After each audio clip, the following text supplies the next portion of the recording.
हमारे लिए मुस्लिम vote bank नहीं है। हमने डंके की चोट पर कहा है कि चुनाव जीतने के लिए मुसलमानों की कोई ज़रूरत नहीं है।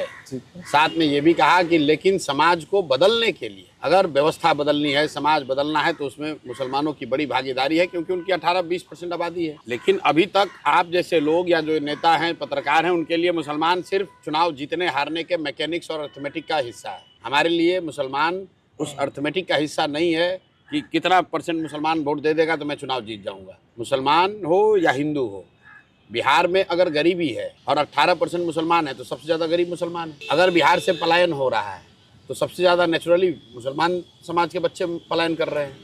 अगर बिहार में बच्चों को पढ़ने की सुविधा नहीं है तो सबसे ज़्यादा मुस्लिम समाज के बच्चे हैं जिनको पढ़ने की सुविधा नहीं है।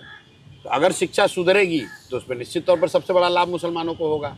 अगर पलायन रुकेगा तो सबसे ज़्यादा जो बच्चे आज बाहर जा रहे हैं, युवा बाहर जा रहे हैं, मुस्लिम वो नहीं उनकी संख्या कम होगी।